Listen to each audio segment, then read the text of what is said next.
وما علينا إلا البلاغ المبين.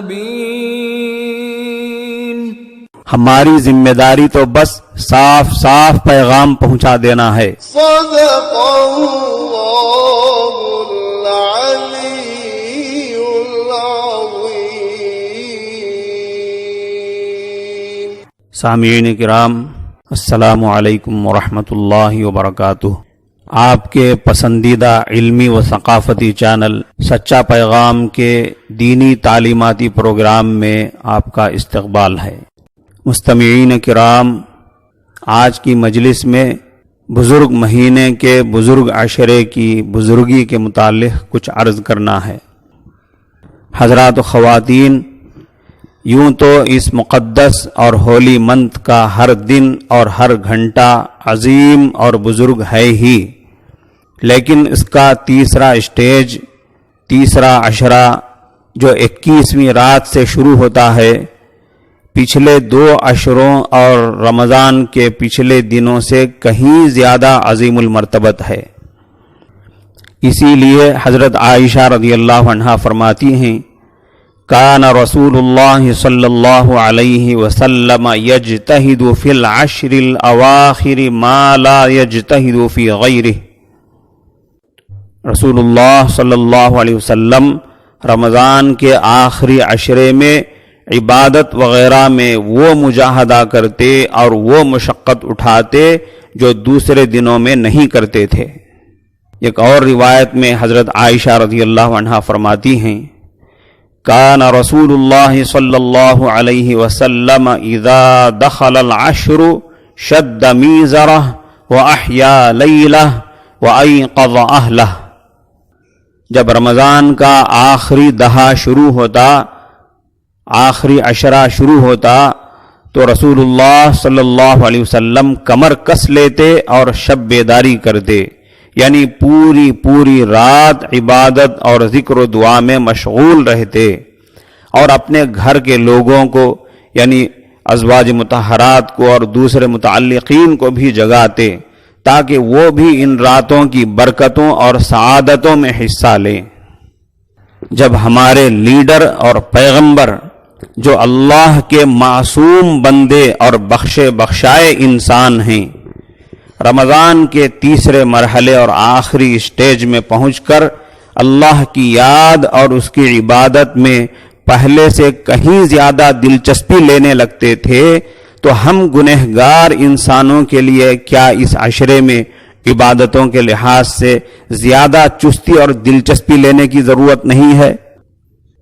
دستور یہ ہے کہ جب کسی کام کا وقت اور اس کی پیریڈ ختم ہونے آ رہی ہو تو زیادہ چستی اور دلچسپی سے وہ کام کیا جاتا ہے تاکہ کام پورا ہو جائے اور اجرت حاصل کر لی جائے.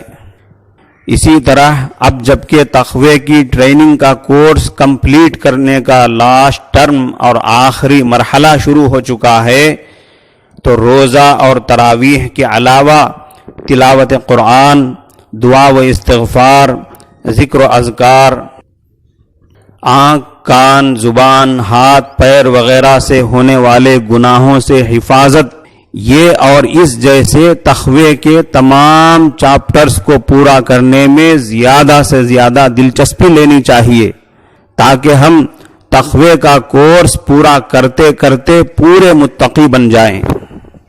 سامعین کرام، واٹس ایپ کے گروپ میں لیبر قانون میں تبدیلی اور مزدوروں کے استحصال کے عنوان سے ایک اچھا مضمون آیا ہوا ہے، جس کو یس عادل ندوی صاحب نے تحریر کیا ہے، جس کو سنائیں گے شہر کڑپا کے محلہ نخاش کی مسجد فاطمۃ الزہرا کے امام و خطیب مولانا سمدانی صاحب. ملاحظہ فرمائیں. اس سے پہلے کہ آپ حضرات یہ مضمون سماعت فرمائیں، مزدوروں کے حقوق کے تعلق سے حضرت نبی کریم صلی اللہ علیہ وسلم نے کیا فرمایا ہے اس کو سماعت فرمائیں. حضرت صلی اللہ علیہ وسلم نے فرمایا، اعطوا الاجیر اجرہ قبل ان یجف عرقہ. مزدور کو اس کی مزدوری اس کا پسینہ سوکھنے سے پہلے ادا کر دو.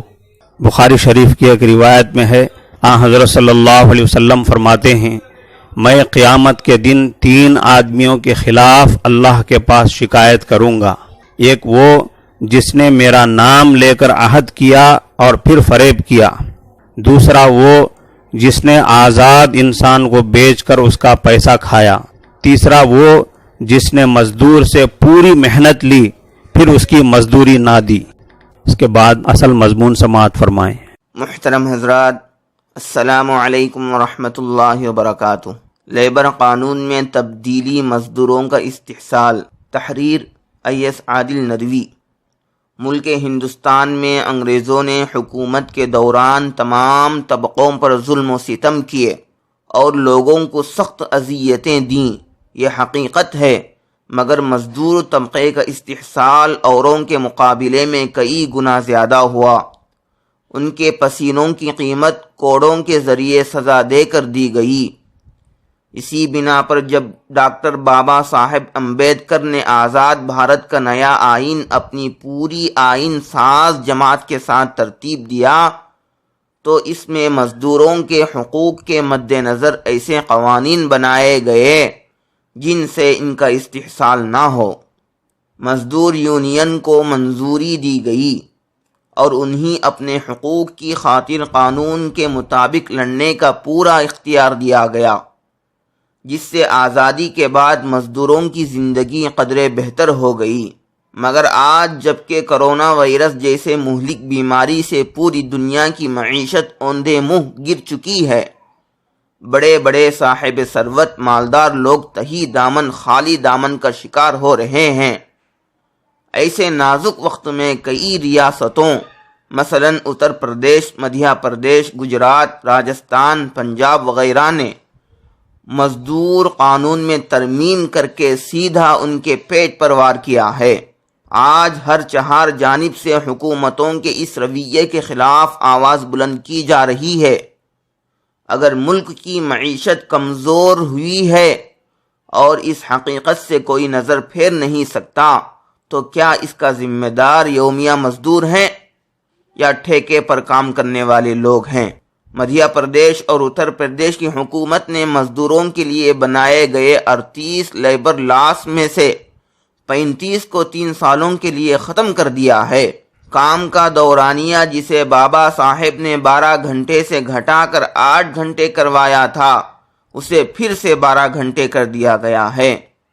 کمپنیوں اور انڈسٹریز کو پیداوار میں افزائش کے لیے 3 شفٹوں میں کام کرنے کی اجازت دے دی ہے۔ اور سب سے بڑی بات جو مزدوروں کے حقوق کو مکمل طور پر ختم کرتی ہے وہ یہ ہے کہ مزدور یونینوں کی منظوری کو برخاست کرنے کی منظوری کمپنیوں کو دے دی گئی۔ اب وہ کسی بھی مزدور یونین کو باقی نہیں رہنے دیں گے۔ مطلب سیدھا ہے، اب مزدوروں پر ہونے والے ظلموں کے خلاف بولنے والی زبانوں کو کاٹ دیا گیا ہے اور ان کی پریں قطر دی گئی ہیں۔ قانون میں تبدیلی کے خطرناک نتائج کو اجاگر کرتے ہوئے یو پی کے سابق وزرائے اعلیٰ شریمتی مایاوتی اور اکھیلیش یادو نے سخت رد عمل کا اظہار کیا ہے اور اسے سیدھا مزدوروں کی بنیادی حقوق کو سلب کرنے کی کوشش قرار دیا ہے۔ مگر موجودہ بی جے پی حکومتوں کو اس سے کوئی لینا دینا نہیں ہے۔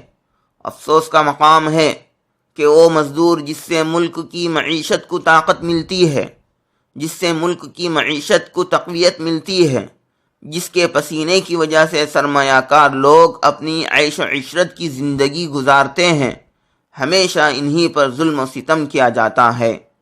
اور جبکہ اس وقت انہی مدد کی ضرورت ہے تو ہر کسی نے ان سے نظریں پھیر لی ہے۔ اس وقت مرکزی حکومت پر ذمہ داری تھی کہ وہ مہاجر مزدوروں کو ان کے آبائی شہر گاؤں بھیجنے میں کلیدی کردار ادا کرتی اور ان کی زخموں پر مرہم لگانے کا کام کرتی، خصوصی راحت پیکج کا اعلان کرتی تاکہ ان کے برے دنوں میں بی جے پی سرکار ایک مسیحا بن کر سامنے آتی، مگر ایسا کچھ دیکھنے کو نہیں ملا۔ ہاں، کچھ باتیں اخباروں اور ٹی وی چینلوں کے ذریعے دیکھنے اور سننے کو ملی، مگر وہ کاغذی عمل تک محدود تھیں، زمینی سطح پر کوئی وجود نہیں تھا۔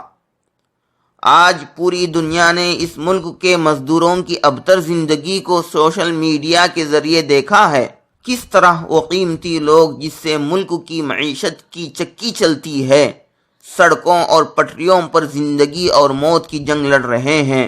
کتنے ہیں جو پیدل سفر کے دوران کبھی سڑکوں کبھی پٹریوں پر اپنی زندگی کی جنگ ہار گئے۔ کتنے پریواروں نے فاقہ کشی کی وجہ سے پھانسی کے پھندوں پر چڑھ کر اس پاپی پیٹ کی خاطر اس دنیا کو چھوڑ دیا۔ ان مزدوروں کے ساتھ جو ہوا وہ درست نہیں تھا۔ بی جے پی حکومت کو چاہیے کہ ابھی بھی ان کی مسیحائی کریں اور اس غیر انسانی قانون کو ختم کرتے ہوئے پھر سے مزدوروں کی دلجوئی کریں تاکہ وہ خوشی خوشی دوبارہ کام پر لوٹیں اور ایک بار ہندوستان ایک مضبوط ملک بن کر دنیا کے نقشے پر ابھرے۔ سامعین کرام، ایسا سننے میں آیا ہے کہ لاک ڈاؤن کی پابندی کے باوجود اور اس پابندی کی وجہ سے غریبوں کو درپیش تنگی اور تکلیف کے مشاہدے کے باوجود لوگ چھپے چھپے نئے کپڑوں کی خریدی اور نئے کپڑوں کی سلائی میں لگے ہوئے ہیں۔ اگر لاک ڈاؤن کی پابندی اٹھا دی جائے تو پھر اس قوم کا کیا حال ہو سکتا ہے، اندازے سے باہر ہے۔ ایک بار پھر آپ کی خدمت میں پورے ملک کے علماء کرام اور بزرگ حضرات کی مخلصانہ اپیل اور گزارش پیش کی جاتی ہے کہ ہر سال کی طرح اپنے نفس کو خوش کرنے والی عید نہ منائیں، بلکہ اپنے رب کو خوش کرنے والی بالکل سادہ عید منائیں۔ خاص طور پر اس سال اپنے فیملی ممبرز کا فطرہ عید سے کچھ دن پہلے ہی ادا کر دیں، آج ہی سے ادا کرنا شروع کر دیں۔ اپنے دور افتادہ غریب رشتہ داروں کو یاد کر کے ان کے پاس جا کر ادا کریں۔ ہر آدمی پورے شہر کا خیال نہیں رکھ سکتا۔ اگر ہر آدمی اپنے رشتہ داروں کا خیال رکھے گا تو سب کا مسئلہ حل ہو جائے گا۔ امید ہے کہ لوگ علماء کرام کی اپیل کو قبول کرتے ہوئے لاک ڈاؤن کھلنے کے باوجود احتیاط برتیں گے اور عید کی شاپنگ سے پرہیز کریں گے۔ بہرکیف سامعین کرام، آج کے پروگرام میں اسی پر اکتفا کرتے ہیں۔ السلام علیکم ورحمۃ اللہ وبرکاتہ۔